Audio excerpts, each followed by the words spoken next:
My friends, what's going on? Welcome to another episode of Diner Talks with James. I'm James, and I'm super pumped to be here with you all today. How you doing, my friends? What are we having today? What can we get you? Some challah bread French toast?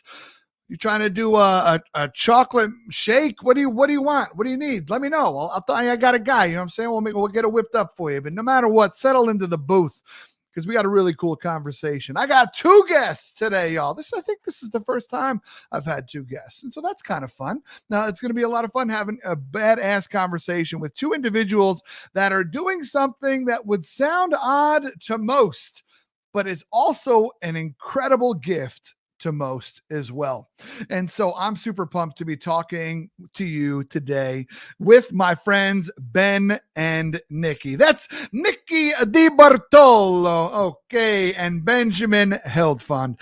They are incredible individuals who wrote a book called Our Happy Divorce. That's right. These two individuals are divorced, and they wrote an amazing book called Our Happy Divorce. It's an extremely great resource. They have also started to build a community around individuals who want to talk about it, want to know how to make this as pleasant of a possible experience, because often there are children involved. And ultimately, it's the children that matter. And their son, Asher, is who they kept at the forefront of their mind throughout this process. Their new spouses are involved. Nobody is safe in this conversation in this family, y'all, because all of them are what makes the unit work. And so I'm really excited to talk to them and have them on today. So let's get it popping, y'all. Let me get Ben and Nikki out here. Ben and Nikki, how are you today? Good. How are you? Wow. That was like the greatest introduction ever. And I've listened to a lot of your podcasts, and I was, I don't know, expecting or hoping, somewhere those two can live in the same world, a legendary introduction that you do, and you did not disappoint. So yes. Thank you for that. Yes, my friends, I appreciate you. Thank you. You're calling in from Tampa, Florida. Beautiful place. My grandmother used to live in Tampa, Florida, but where she lived, I don't know, whenever I went down to visit her, we were never allowed to look around. I just kind of played shuffleboard in her neighborhood, and that was fine. But I've since learned that Tampa is a really cool city. But yeah, now are you all both born and raised in Florida? No, I was born and raised in Youngstown, Ohio. Oh, go Penguins. Go Penguins. And I was born and raised in San Francisco, California. San Francisco. I've heard of it. Of it. Yes. Yeah. And then I met Nikki, and she dragged me in the back of a Coupe de Ville to Tampa, Florida. That's awesome. And a Coupe de Ville, I mean, she could have put more bodies in there too, right? Like it really it is the Italian thing, Yeah, of course. Yeah, ignore the shovel in the trunk. Yeah. That's awesome. That's beautiful. Nikki, you're born and raised in Youngstown, Ohio. So what was your journey? What was your journey in life? How did you eventually wind up in Tampa? What happened to get you there? I took a little detour to San Francisco, which is where I met Ben. Awesome. And what brought you out to San Francisco? Well, my father used to own the 49ers. Great. And so I went to school. I grew up in Ohio, and I went to school and up through my high school years in Youngstown. And then I finally decided after high school that I should go follow my sisters too and move to California. And that's where I met Ben. And then once my family decided to move to Tampa, I was like, well, all right. There was only one sister staying in California. I'm like, well, let's go move to Tampa. And then this one said to me, well, I'm not moving across the country if we're not married. Oh, I put the screws on you, did I? Do you not remember that? Oh, okay. And I was like, well, all right. I guess we're going to have to get married. Lock it up. Lock it up, right. So right. I'm not moving cross country for you and leaving my whole family. Yeah, it was a big, for me growing up in San Francisco. I went to elementary school right in the city, high school 4 blocks down, and then I went to college at Cal Berkeley, which is right across, 15 minutes. Right across the bridge. And I thought that was a big move. And then 30 minutes. Right. And then I meet Nikki, and probably a year and a half after we start dating, she says, we're moving to Tampa. basically, do you want to come? And, I was young, dumb, and what? And I stupid. Yeah. Stupid, young, dumb. Maybe in love. Maybe there was a little love involved. I don't know. Maybe he thought he was in love with me. Right. At least, and we were at least good sex. Yeah. Mid to Fairland. Okay. That's terrible. I meant fair to Midland. There's my dyslexia kicking in. But, we're at that age, right? I mean, we're at that age of, I was in my late 20s. Nikki was a couple years younger, and we've been dating for the set amount of years. And it was almost like what we should do, or what society sort of tells us to do. And we're a little different generation than this younger one, who seemed to maybe get it right a little bit, but that was the next progression. And if I had going to move and we were dating, we might as we're supposed to get married. We're supposed to get married. A baby. We're supposed to. I mean, all these things that people think you're supposed to do. Yeah. So we moved to Tampa. So you moved to Tampa. Love it. Now, what were you doing at the time? What was your occupation, Ben? Where were you working? Well, I was managing. This is where we met. This is where we met. Okay, I was great. managing a nightclub. I was going to school, finishing up my 8 years bachelor's degree. And It's not a race. Right, it's not important. You're still going to school? I was still going to school, yeah. And I was working in a nightclub on the weekends, managing a nightclub, and Nikki and a friend came in one night, and we were. It was a very big nightclub, and there was this white zone in front, and cars would pull up all the time, and I happened to be outside, and the object was to get the car out of there so they didn't block the entrance to the club. And Nikki and her friend pull right up, and we were just gonna park our car right there. Right, but I immediately go over in my sort of jerk mode to get that car out of there, and the windows were a little tinted, and then the windows rolled down, and I saw who was inside, and it immediately switched from how do I get him out of that white zone to how do I get him in the club. And so I put, Prince Charming stuff on, and got him into the club, and got her number, and got her into the heart. Got it. Yeah. Yeah. That's it. I might not be Mr. Right, but I'm Mr. Right now. Oh my goodness. Boom. God, not enough O's and smooth, right, Nikki? Oh, so smooth. I can't handle it. I love it. What was it that first attracted y'all? What was it like? At what point in time was where you're like, all right, this is more than just a cute guy who works here at the club, or this is more than just a very attractive woman getting out of a nice car? I think for me, it was the zoot suit he had on. Maybe that was it. Okay. Strong pinstripe game. Nice. Very strong pinstripe game. I don't know. I mean, I just think that I don't know. Maybe it was that personality you had way back when. Had? Wow. No, I think for Nick, actually has come out much more lately. I think with Nikki and I, the connection, if as we dissect this sort of thing, what was we always had fun together. There was always a connection. We laughed. We did. We like to do the same sort of things. Mm-hmm.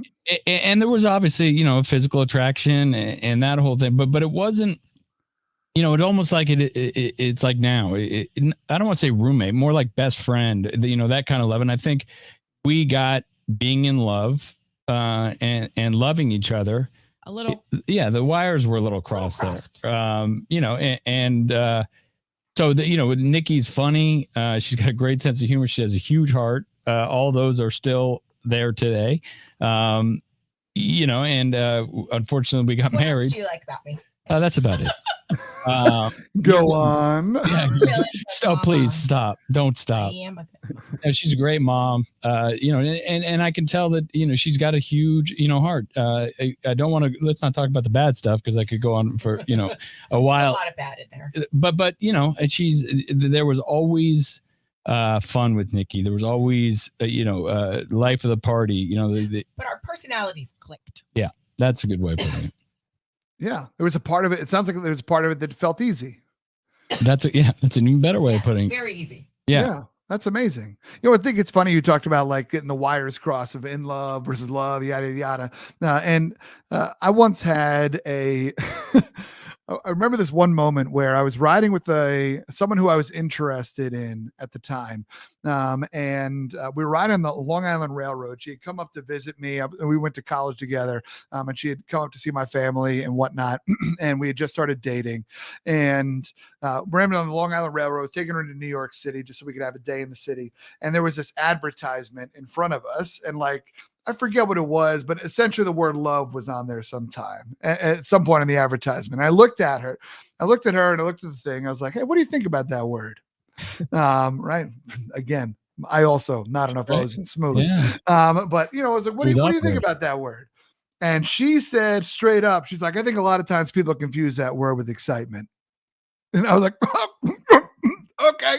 And I thought that was, while profound in the moment, it sucked to hear. But we did wind up dating later, and we did say the word love to each other. And so that's fine. But still in the moment, thinking back on it, there's a lot of power in that sentence. And sometimes love and excitement do sometimes masquerade as each other. Right. It's one of those things that, love, excitement, lust, right. And something new, it's hard to decide what feels like what, especially if you're starting to date a woman you're attracted to and or a man that you're attracted to, I imagine, and everything's great. And they're, Prince Charming or Princess, Cinderella, and those little things that, would maybe bother you a little bit, don't bother you in that moment of lust, right, or excitement, right, and then you don't really argue during that time either. Everything is all just it's peaches, like rainbows and butterflies. Yeah, exactly, and I think that's what we did in the beginning. Maybe a lot of people do it, and then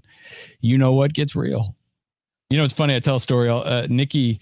When we first started dating, I sort of religiously watched SportsCenter every night at 11 o'clock. And when we first started dating, Nikki would say, "Oh, it's so cute how you watch SportsCenter every night, right?" Cute. It's so cute. So cute how much you loved football too. How much I love football and sports, and it was like, and then for however many years later, at a certain point, maybe it was like one. Yeah, maybe it was like 6 months. Why do you have to watch SportsCenter every night? Like, honest to God, on Sundays, do you have to lock yourself into a room from like 10 a.m. till 9 p.m. I'm like, I just didn't see him until he came out for like a snack. It was like he was in a cage. Yeah, but it was cute at one point. It was so cute. Yep. Much stuff. It was so cute until we had a kid, and I was like, listen, help, help on Sundays. Yeah. Yeah, my wife said to me, she's like, oh, I cannot stand the way that my sister chews. The way she chews her food is just so obnoxious, and I just can't stand. She's like, your father kind of chews a little bit like that as well sometimes. And it's true. My dad's a loud eater, right? It's fine. Love the man. He's a loud eater though. And so that's okay. But the thing is so funny because it's so funny because she's like, but don't worry. She's like, don't worry. You're fine. You're fine. And then all of a sudden, the music started getting turned on like 5 minutes into meals. Be like, oh, you want to listen to some music? Oh, you want to watch a show? And I was like, I see what's going on here. So now it's to the point where if there's ever a lull in the show we're watching or it's in between songs, I'll stop chewing. And she's like, you don't have to stop chewing. I was like, just say thank you. Yes, I do. Right. That's funny. That is amazing. So exactly those things that are cute. It's an idiosyncrasy. He's like different. It's like really cool. Right? Really cool. Yeah, there were a lot of cute things about Ben. Yep, for sure. I'm sure there was a lot of cute things about me too. Yeah, okay. I don't think, I think we should move on. Okay.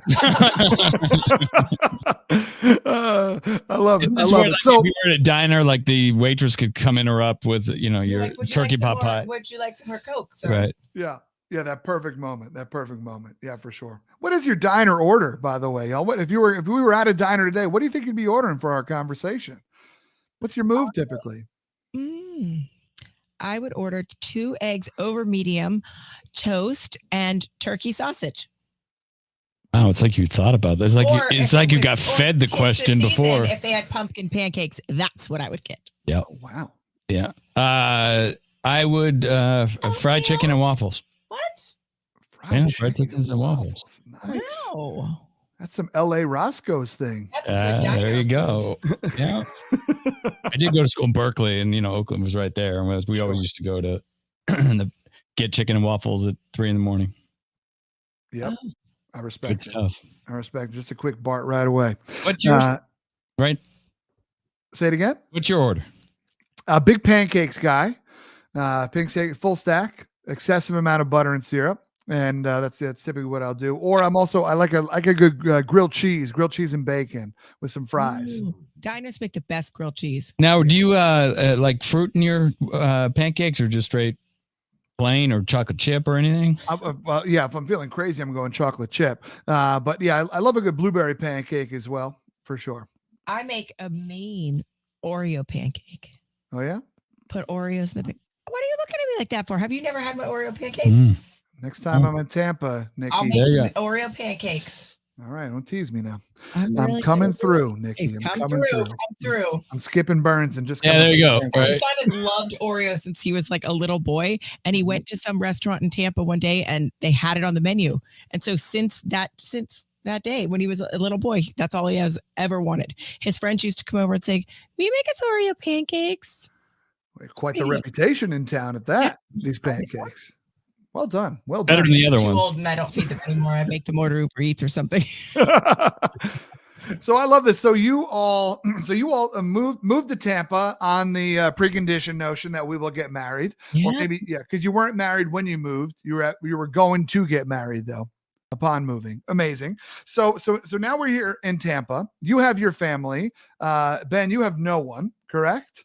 That is absolutely correct. My whole family was stayed in San Francisco. Yep, that's really hard. Yeah, that's really hard, right? Currently, we just moved from New York in Brooklyn, and my family's all on Long Island, and we moved to Minneapolis, where Tina's family is. My wife's name is Tina, and so yeah, it's a hard move. Making friends as an adult is weird, also. Yeah, weirdest thing, and I never thought that was going to be a thing, but it's really strange. Mm-hmm. Yeah, and it's when looking back on it, and I made the joke about the Coupe de Ville and her throwing me in it, but look, I went of my own will, and like for this free will thing that we've been giving, like she didn't hold a gun to my head and kidnap me and take me to Tampa. Yeah. But when I got to Tampa, at the time, 180 degrees in the other direction from San Francisco was Tampa, Florida. I mean, right? I remember 350. Might have been almost the whole. Right. I mean, it was completely opposite direction. And I remember the first night we slept there. We moved to a golfing community, like not even in the city, like up north in the suburbs, and with no sidewalks. They didn't have sidewalks. But we didn't really know where we were going. The first night I was laying in bed with my eyes completely wide open. And I'm sure people who move from suburbs to a major city have the opposite thing, but I couldn't sleep because it was so quiet. Yes. And that's what resonated. And I still remembered it was so quiet. And so this other things happened, and it was just so different. My family, like you said, the family thing was hard. Friends were hard.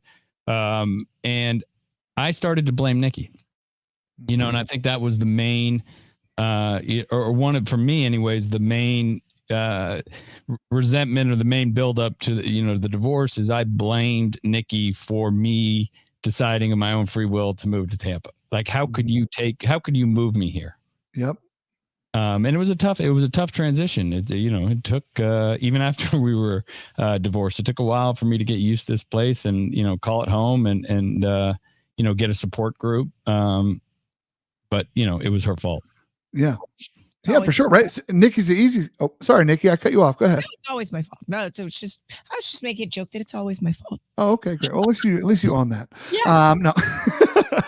So yeah, and I think first of all, that's powerful. It's powerful to name that those are the emotions that you were feeling. And I'm wondering for you, Nikki, did that resentment, could you feel it early, or was it something that built over time? Like, how are you feeling or seeing that resentment?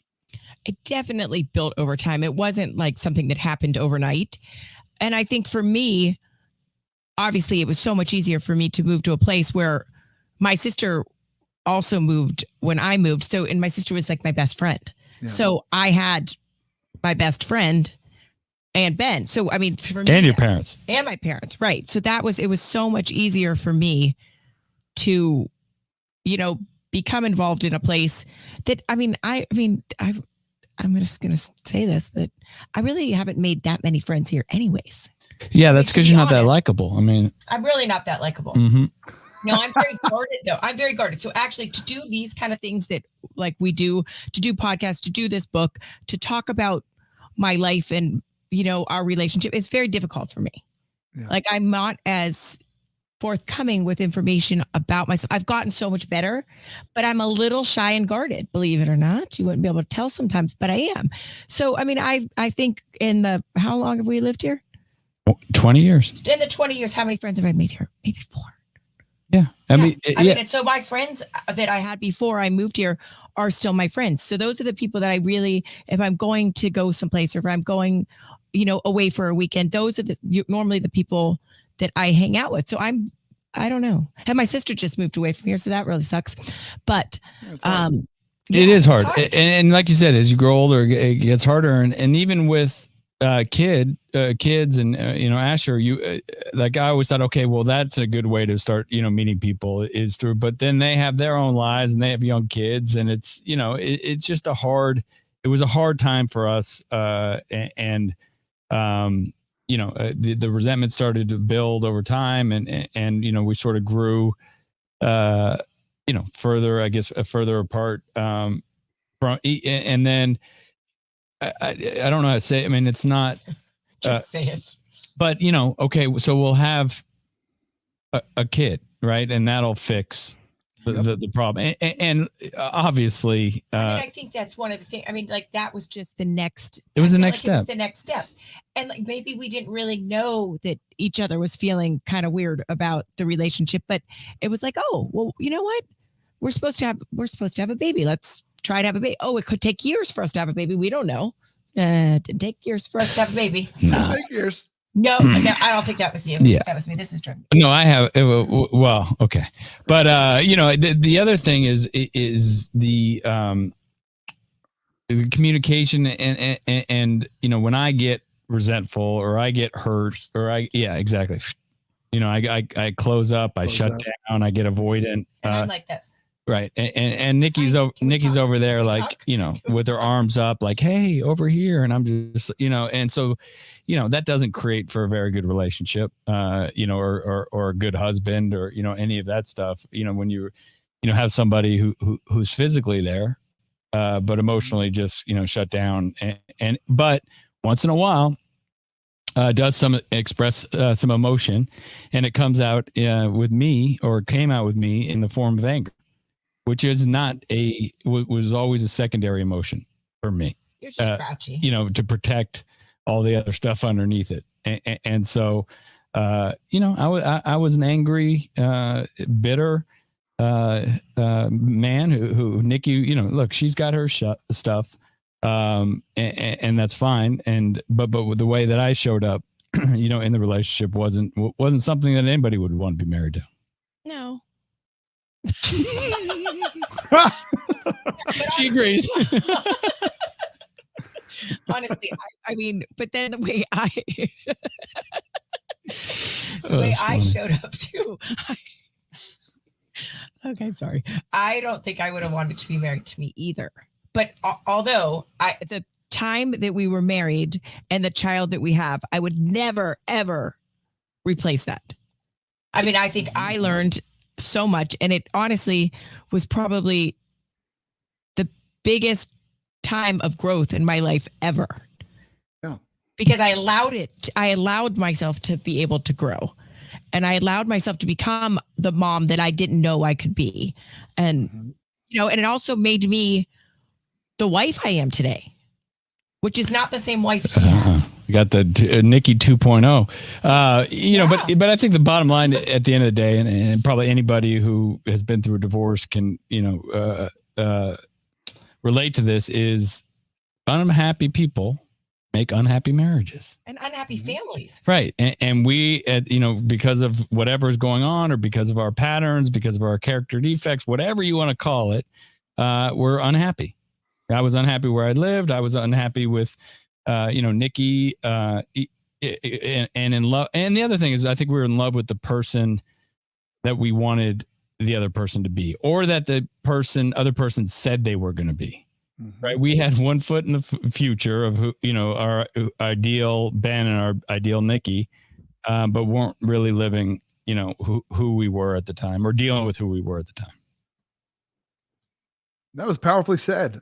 First off, I respect, obviously you all have done interviews before, you wrote a book, right? So you had to dive into, who was I and who am I, right? In that. And so it's really cool to hear your self-awareness come through, even when it comes through as little jabs and things like that, right? That's natural. That's natural. And so there's always feelings there. And so it makes a lot of sense. And so it's really cool to hear the way that you talk about it with such self-awareness. And we know that resentment is one of the hardest things to get rid of in a relationship, right? And sometimes resentment is the foreshadowing that unfortunately a number of relationships have, that it's not dealt with, often with someone externally, right? Then it really sometimes it kind of sows the future of what's going to happen. And so I appreciate the way that you talked about how, your emotions were coming this way, and that, it started to get a little more angry and et cetera, et cetera.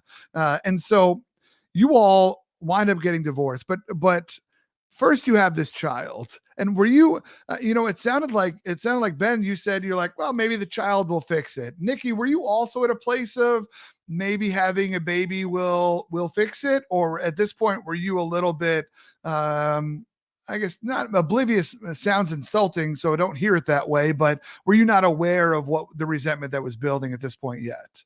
I don't think I was quite aware of it. So oblivious is probably an okay word. I mean, I think in my head, I was like asking myself if this was the right thing, if this relationship was the right thing, but I don't think I was fully aware of how he was feeling.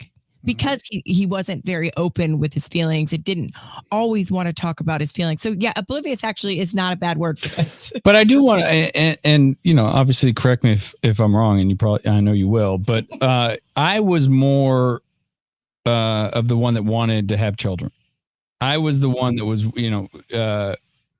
wanting, I know Nikki did, I just don't know if you were ready yet. And I think the decision to have Asher was, what's the word I'm looking for? Sort of accelerated a little bit because of some problems we were having in our marriage, and I might be wrong, but I've always wanted to, maybe it's because I was older. I don't know. Because I've always seen myself as a mom. Right. No, I did. Yeah. I know you wanted to have kids. Yeah. I've always wanted to have children, but yeah, I mean, maybe it was accelerated a bit. I don't know. It just really, I wanted to also add that, we're not some spiritual, levitating giants who are, I think one of the reasons we're sitting here talking about these feelings and this introspective that we did of the people that we were during our marriage is because we did the work. Mm-hmm. We did, the divorce, any divorce has two sides, right? There's the emotional side. And then at the end of the day, there's the business side of it. And I think one of the reasons that most of our divorces go bad and go south is because people don't deal with the emotional side of it. And both Nikki and I, and I'm sure we'll get into it, but the reason we could sit here and talk about all that stuff is because we did the emotional work before we jumped into the business decision or the business side of it. Mm-hmm. Yeah. Yeah, that's real.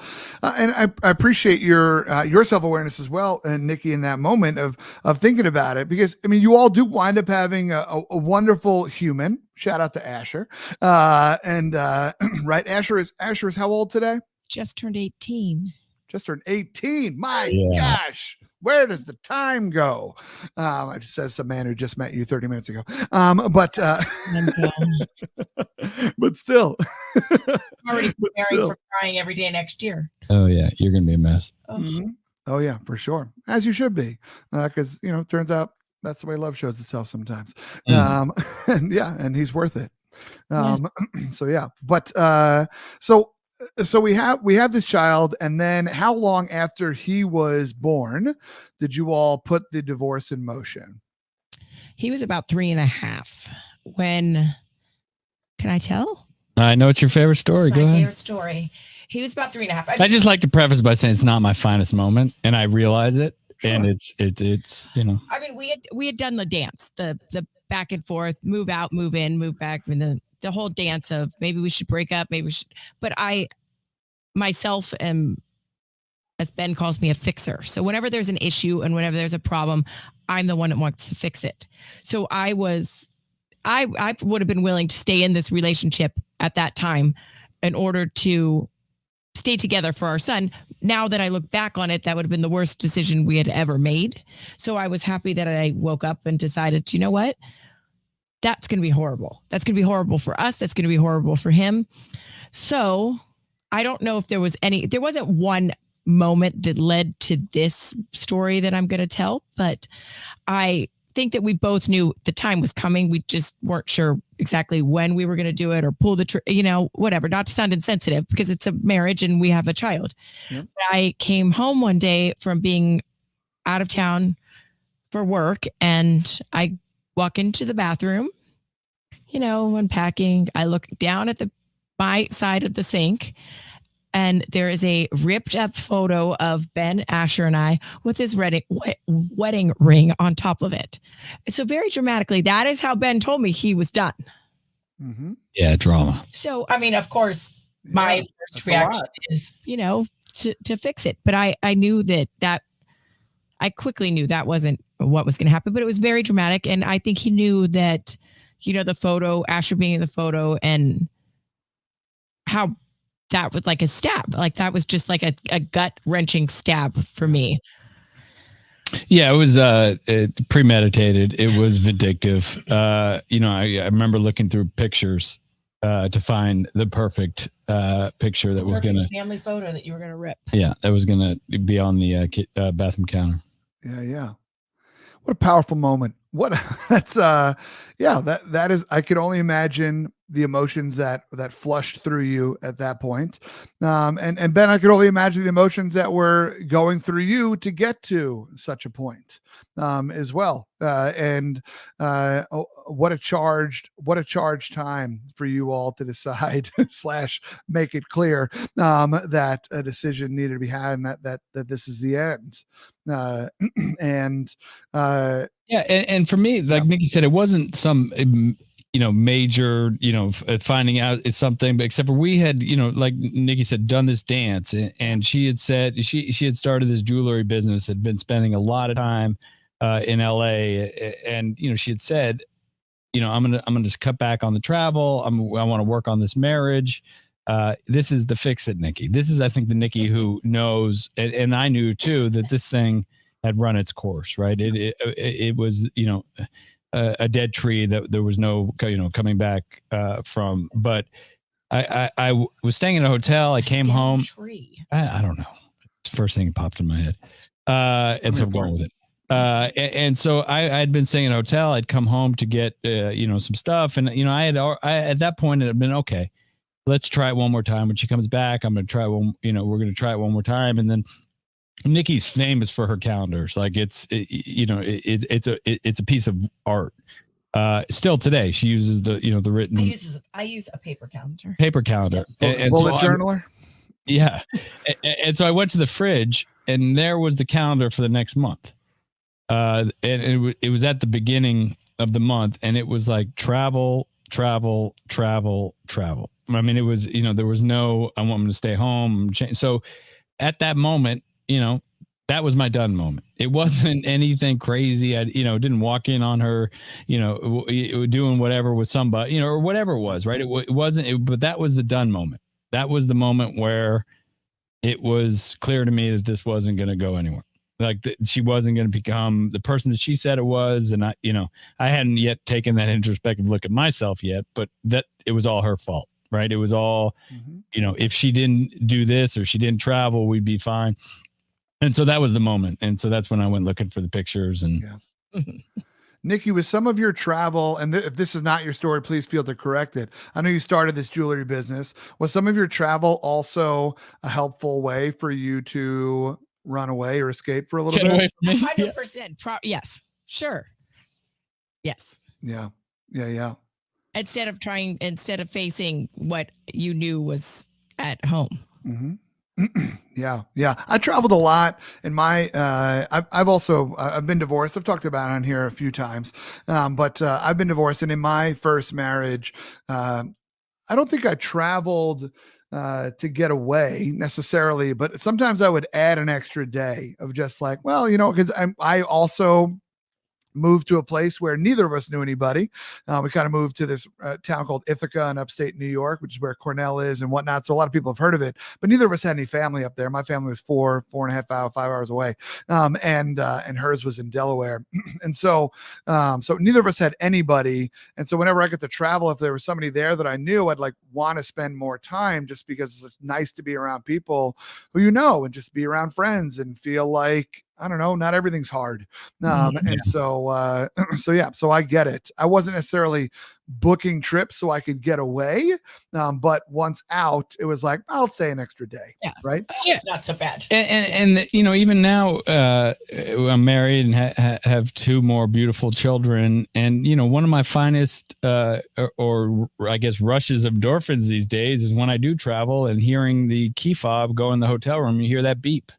Right, because you're going to go in and it's going to be quiet. You're going to have some time. Now, there's nothing wrong with that, but there's also a difference between that and coming home from work when I was married to Nikki, and the garage door slowly going open and hoping that her car wasn't there.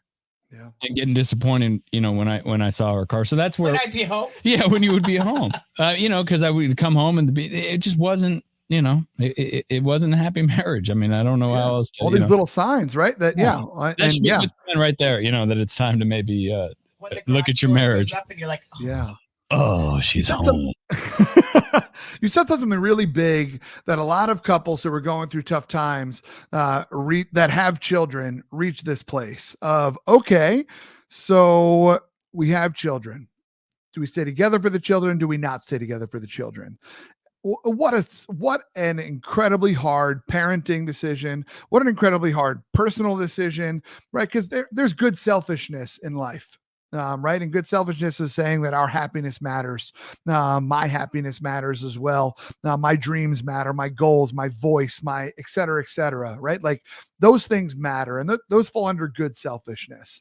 But there's also bad selfish. And so I'm wondering, how did you all navigate that part of the conversation? It sounded like, Nikki, you were trying to fix it for the kids. And Ben, you were kind of on the other side of like, he'll be fine. Right. And if anything, it'll be even healthier for him if we're apart. Like I feel like one of the hardest decisions that a lot of couples have to face is when kids are involved, it becomes infinitely more complex. And I'm wondering how you navigated that.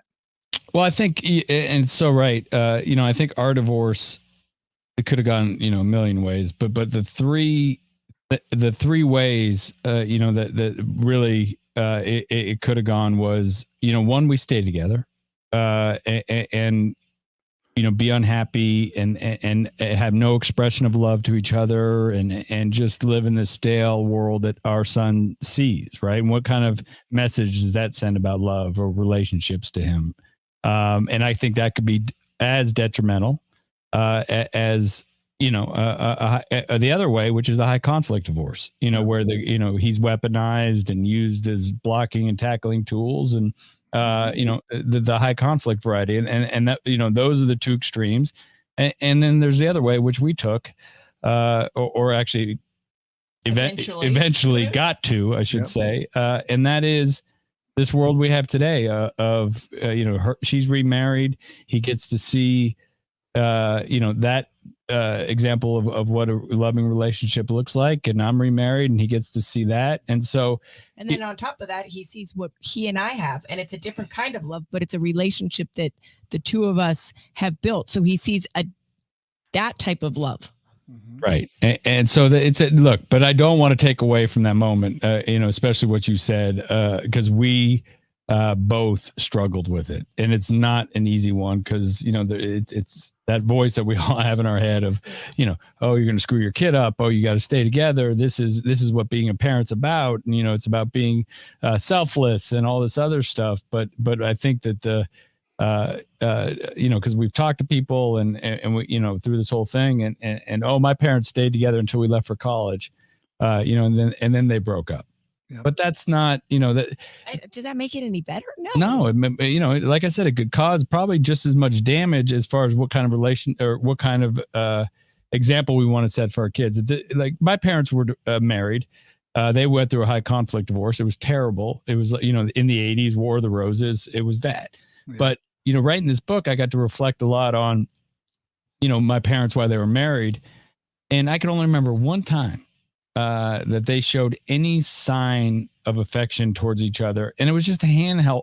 They just held each other's hands, for a minute as they were walking out of this hotel. And now there might've been more times. Right? I don't want to make it seem, but it's telling that that's the only thing I remember about any sort of expression of love or, intimacy that outwardly intimacy that I saw from my parents. Yeah, that's definitely telling for sure. Mm-hmm. Yeah. And I know that's not a decision that you all took lightly, but it's also hard to make that decision while you also are trying to factor in your own happiness and what you deserve. So what a tough place to be. And so you wind up getting divorced. And I love that you just kind of alluded to a question that I had, which was, you have these three options, but that third option doesn't ever feel like an option, or right? No. Like in the process of emotions, in the process of reestablishing who you are, in the process of everything, right? Like you have to rediscover yourself. You just gave a chunk of your life to being somebody's partner. And while beautiful at times, it was also, you need to relearn who you are. And build up your own confidence. And so I'm wondering from divorce to, hey, let's write a book about our happy divorce. Was that like did it take you was it 3 years of not talking, or just like the conversations were mainly only around Asher and where he was going to go for this weekend or whatnot? Was it quicker than that? Like what was that process like in the timeline? I think it was probably, I don't know. What do you think? About 3 years of us faking it until we made it. Well, sure. Yeah. I mean, I think there's we would do baby steps of things. And I think that the important part of this story is I didn't leave my house and go call a therapist after I ripped up that picture, right? Because that's not where I was. I called a lawyer. Which, if you're out there listening and going through a divorce or about to go through, don't call a lawyer yet. Right. Number one mistake that, really could have derailed this whole thing. Yeah. And I remember sitting in the lawyer's office and telling him what I wanted. And he's like, yeah, we can get that, no problem. And the other piece of advice, if you sit with a lawyer and they tell you can get all of what you want, run, because it's not possible. Yep.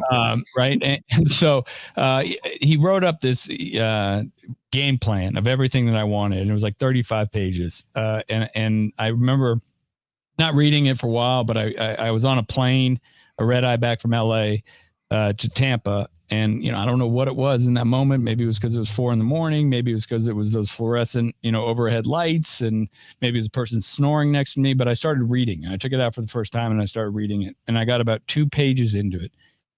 And it was the first time in a long time where I saw I had some clarity, right? I had some openness, and I also had some, was able to tap into my experience as a kid going through a very, very high conflict divorce and my parents, and what kind of pain and suffering that caused me growing up. And then the other thing I realized in that moment is that there's no way that this could be all Nikki's fault. Right. There's no way in the history of relationships that it doesn't take two. Right. Right. And so I put it away and because I knew how it ended. I had seen that movie. I'd lived that movie. I would watch that movie over and over again. And to think that it was going to be different was insane. And so I called a lawyer on Monday and I said, thank you, but no, thank you. I'm going to find something else. And then I called Nikki. And, she's always been gracious with space and time. And once I expressed that, she said, take as much time as you need. And then I made a third call, which really should have been my first call. And I would recommend everybody, make this call first if you've made the decision. And that was to a therapist. Mm-hmm. And I'm also a member of a 12-step program and have been for a long time. And I called, my sponsor and we worked through some stuff and we worked through that, all that praise you gave us, right, of introspection, but because we did the work, like we were willing to look at it and where things went wrong and how we were showing up compared to how we thought we were going to show up. And it didn't take me very long to come to the sobering, no pun intended, but realization that I wouldn't want to be married to me either. I wasn't the man. I wasn't the husband. I wasn't the father. I wasn't showing up to life at all the way that I had in my head. And so that was the big moment, the turning point for us, and a road to our happy divorce. But it didn't happen overnight. It wasn't overnight. And Nikki said it. We faked it till we made it. We sat next to each other. We faked it to make it, which means we put on our big boy pants. And you talk about being a parent and being selfless, and that's where at Asher's plays, birthday. I mean, we would sit next to each other. And of all the people in the world, she was the last person I wanted to sit next to. I understand that. And I understand your experience. And I respect your experience. But we sat next to each other and it was awkward and it was uncomfortable. And but Asher didn't have to decide like I did as a kid, as he was walking over to his parent, like, okay, who did I sit next to last time? Or go say hi to first. I think it was mom. No, maybe it was dad at my lacrosse game. And this is the stuff that went through my head when I had, after an event, that I had to go see my parents. And so we didn't want to have Asher do that. And then somewhere along the line, I can't tell you, it may be a couple years where we crossed that invisible line. All right. We crossed that invisible line from faking it to actually making it. And, we're like, oh, each other, we're not so bad. Yeah, she's not that bad. And so it turned into something that we could never. And I think the other thing important, if you're listening to this and you're like, these people are full of crap, there's no way. And we get it. Like if we had heard this story 14 years ago, we would have said the same thing. But I think the point is that there's just allow, hopefully, some space, and some openness to the possibility that if we can do it, anybody, can. But it didn't happen overnight, and we could never have imagined it, the way it is. Yeah. There was, but there has to be the diner table. Sorry. Yeah, if there wasn't a lot there, I'd be more concerned, right? Because if you were just like, yeah, we're still faking it, everything's fine. Hi, yeah, we're great. Awkward jab, right? Like, so I'm grateful. Asher's grateful. Everybody's grateful. Each of you are grateful that there is a lot there, and the idea of calling a therapist first is powerful. And that's who I was talking to at the time. For me, we did not have children. And it was right around the time that children were brought up that I kind of clammed up. Not because I didn't necessarily want to be a father, but I didn't know why I clammed up. And I was like, there's something going on here. That's not my normal reaction. And so I was like, and then it happened again. And I was like, I think I should talk to a therapist. And then I've always been someone who believes in counseling and whatnot. So, but yeah, there was just something else that was going on in there. And I'm obviously grateful, and not in a way of ranking this, but I'm grateful we didn't have children, because I know it made everything a lot easier for sure. But so I was with a therapist at the time, and she was also seeing a therapist, and so our divorce was not a lawyer up moment either, right? The whole thing cost $450 in state legal fees, essentially, right? Right. And which is a pretty big gift to give everybody, and because when you go through any sort of breakup, whether it's marriage or just any sort of breakup, you naturally retreat to your corner, right? Who your people, who's your coach over there rubbing your shoulders. You got it, rock, right? You know what I mean? That person telling you you're fine, that person telling you that other person's an asshole, and like, yeah, you deserve better. Yeah, they're a piece of shit. Really guaranteed purchase of your BS that you're selling, right? Yep. Guaranteed, right? And those people are important, right? Mm-hmm. We need those kind of folks in our lives for sure. But if they're the only voices we're listening to, that's an issue, right? We need cheerleaders and we need realists. We don't necessarily need pessimists, but we need cheerleaders and we need realists in our voice. And sometimes when you go, to a lawyer, you're going to have somebody who's going to gas you up based on your emotional state. And they're going to know what to say. Pocketbook, right? Yeah. Exactly. Yeah. Right. It's like if you have a medical condition, you go to a surgeon, they're probably going to recommend surgery. Right. And so, same idea. And so your wherewithal to talk to somebody else was powerful. And so you all, after a few years of fake it till you make it, of sitting next to each other awkwardly at plays, have finally figured out that you made it. You mentioned you crossed the invisible line. Nikki, I'd be curious to hear from you. What was it like for you in your journey? I think according to the website, you got remarried first. Is that true? I did. Yes. And so I'm not saying that was a part of this question, but, what was it for you that kind of was like, you know what, we can do this better, or we can, what we're actually doing right now is working, and let me name it, that it's not necessarily faking it, that we actually we do care. We are in this moment together. I think for me, my parents are still married 52 years later. So I think a driving force for me and keeping our relationship on track was that.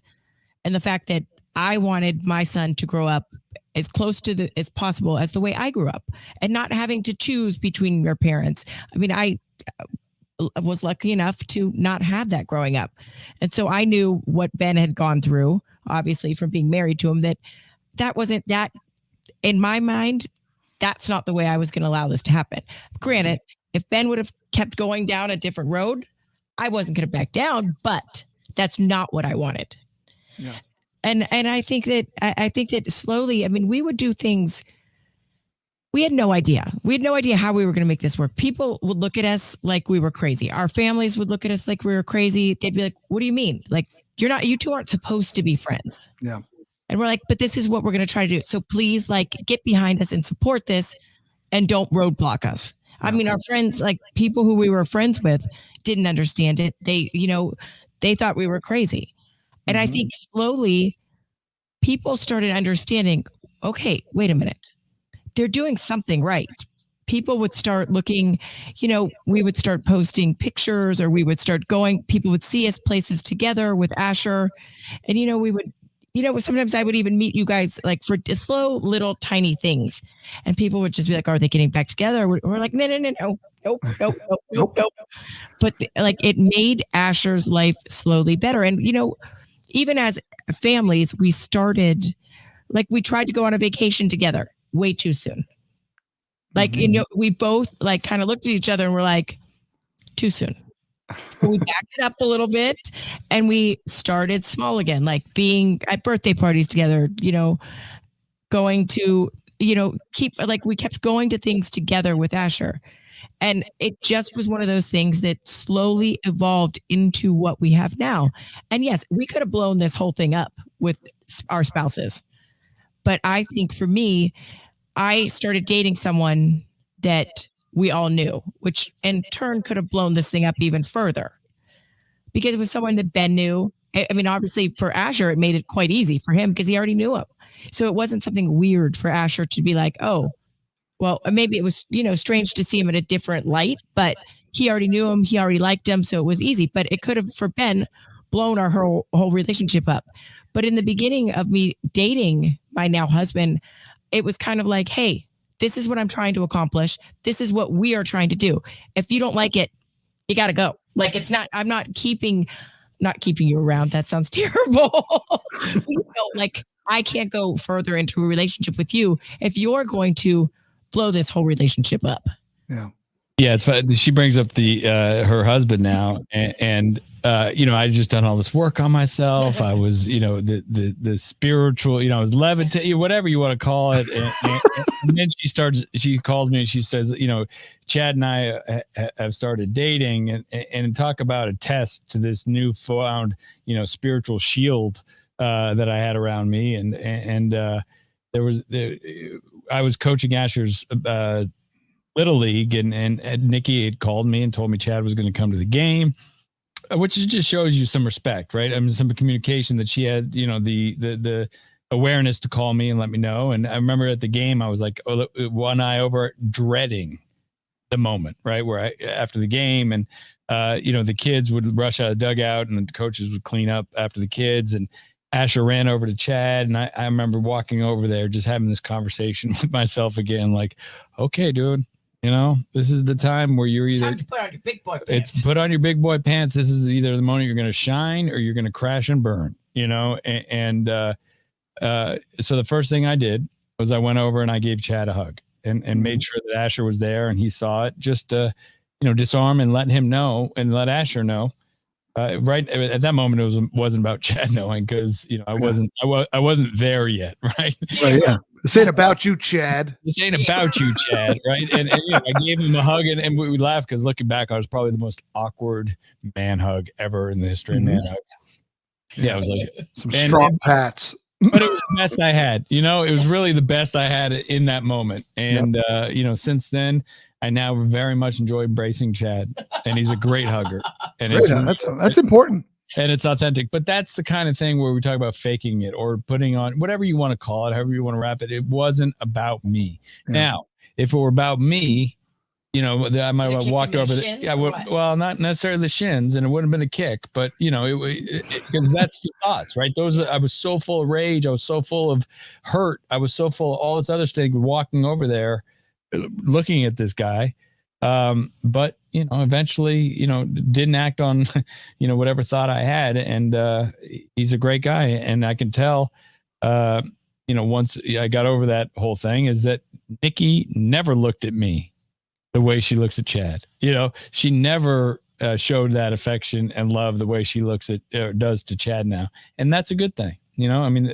She's a happy in love woman, but, and vice versa. Yeah. Right. I mean, it's just, so, the bringing the new person in is just another thing, along this road of post-divorce with kids and, that landmine. There are a lot of landmines along the way, and divorce, that judgment isn't the beginning, isn't the end of the road. It's just really the beginning. Yeah. Yeah, I agree. Yeah. Landmines is probably the appropriate word for sure. Because with each new person that you add a whole nother set of their own values, their own biases, their own their own expectations, said and unsaid. Right. And so, yeah, that's powerful. I love the way you were talking about, Nikki, how you kind of set those expectations out with Chad early of like, listen, this is what we're trying to do. I'm not saying we're nailing it out of the park, but this is what we're trying to do. Here's the bigger picture. And I would love for you to be on board with being a part of the trying, because what I don't need is for you to come in here and start sowing seeds of doubt into what we're doing here. Right. And I'm sure, same thing with you and your relationship and your marriage, the same thing, and your new marriage, excuse me, is the same exact thing, right? Where you have gotten to have conversations, with Nadia and who the woman she is, and the same conversations had to happen. And either Nadia, you're either down to be a part of the helping or you're down to be a part of the hurting. What's your choice before we get too deep into this? Yeah. And that's, exactly the conversation. And it's funny because we've been doing, the book came out a couple years ago or 2 years ago, and we've been trying to figure out a sensitive way, or at least some sort of compassion in the way we say it. But it's either, there isn't really. There isn't. They were either going to be on board. I mean, this was our decision before we met them, right? This was to get married, to have Asher, to get divorced, and we need to face those consequences of those decisions. So bringing somebody in, and then we figured it out to a certain extent. We were a bicycle, and we figured out how to ride that bike. But then you start adding on, 2 more wheels, three, and to begin with Chad, and then became a tricycle, and then Nadia became the car. But it all has to work together.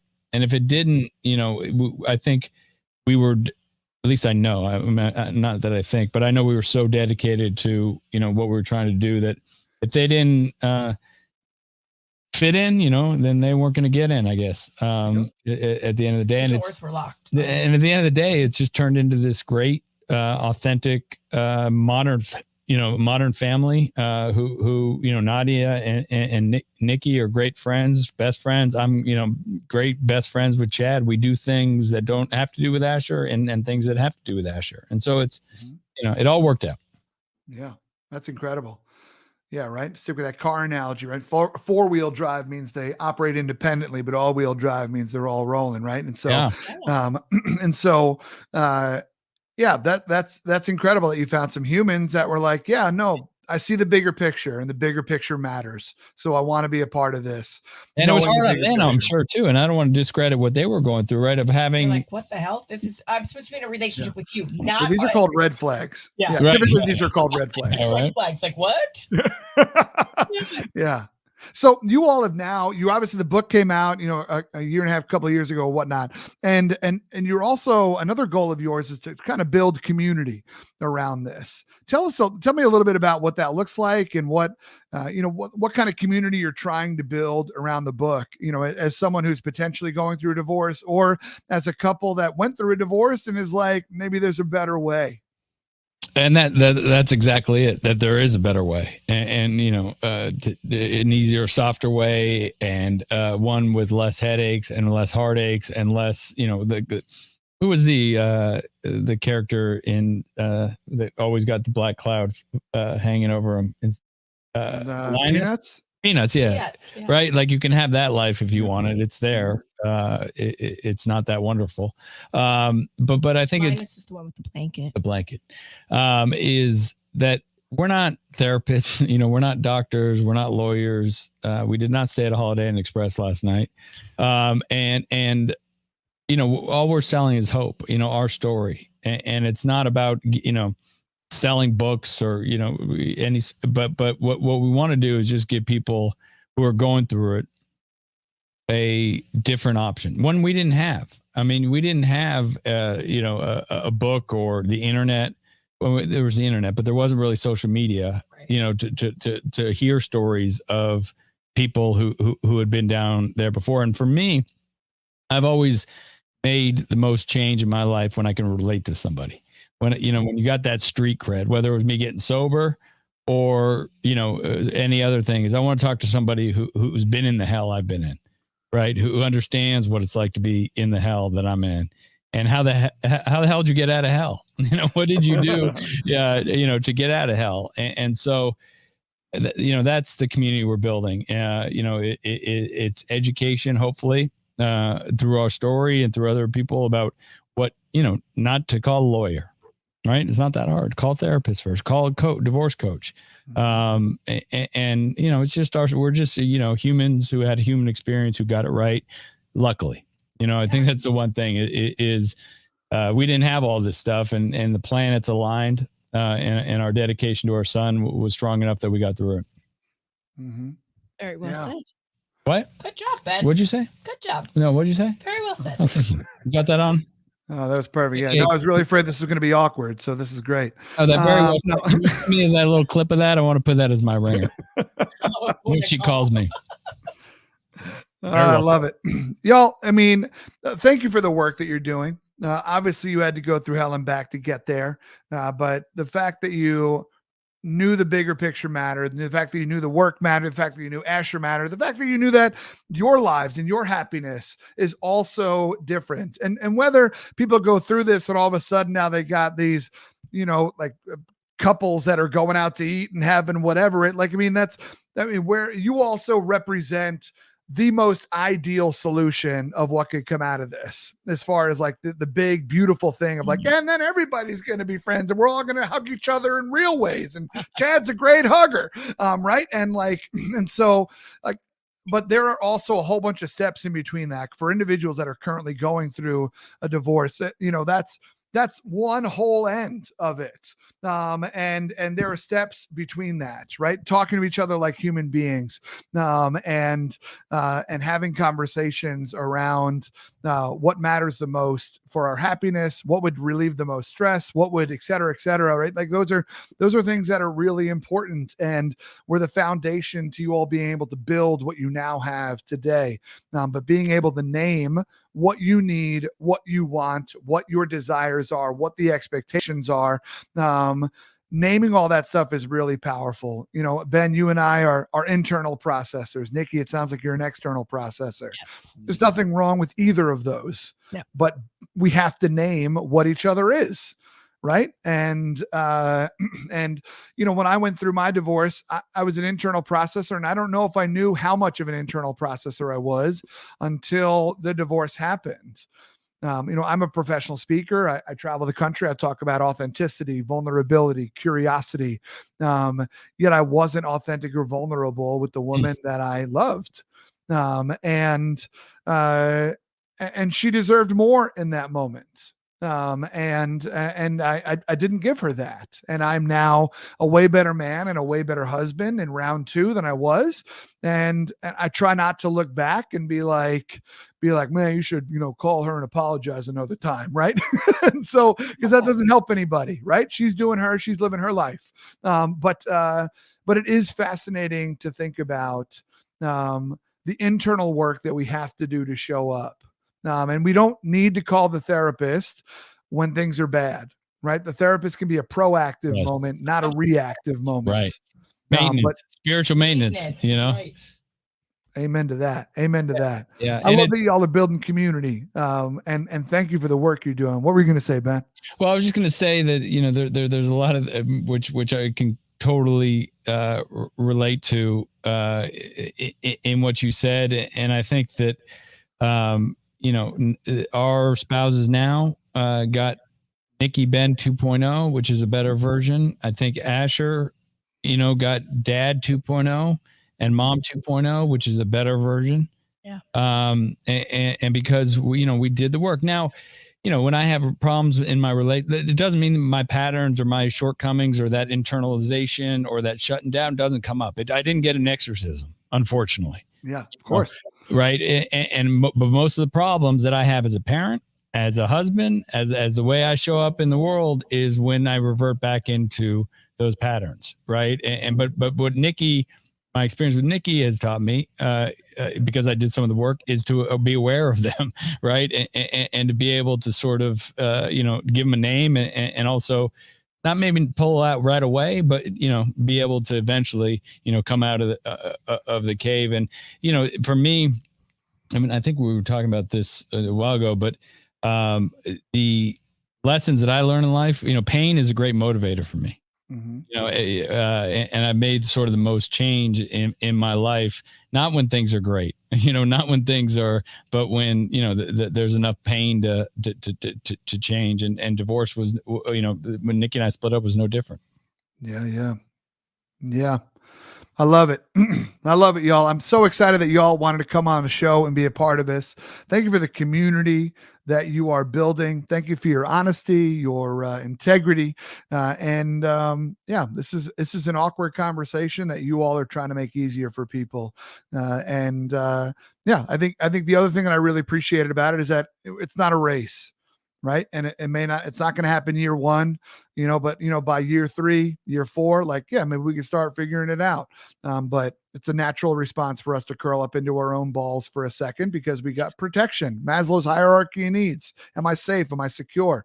Right. And we do that first. And then we slowly work our way back up the pyramid. So I appreciate you all so much for coming on the show today. Thank you. And thank you. Yeah. Thank you. This was by far, and I'm not just blowing smoke. This was by far we've done a lot of these and this was a treat because it was just a little different. And by different, I mean, just a little bit more, like you said, vulnerable and authentic. And, you know, that's why we did this and we appreciate you bringing it out of us. Hell yeah, y'all. I love it. Y'all, that was my time with Ben and Nikki. Incredible individuals who went through a divorce and came out clean on the other side, just like Shawshank Redemption, right? Andy Dufresne's the only man I know could swim through a mile of shit and come out clean on the other side. I love it that they went through what they went through and are now telling the story about it. It took work, it took patience, it took perseverance, but at the end of the day, it's what mattered. And as someone who went through a divorce that did not end that way and has not had the same experience as theirs, there's no kids involved, so that changes the game quite a lot. I can say that it's a complicated situation. It's not a club that anybody is proud to be a part of, but the way that you handle your membership in the club matters. So thank you all so much for coming out and being a part of this episode of Diner Talks with James. And until next time, y'all, do me a favor, keep punching small talk in the face by asking better questions. You all take care.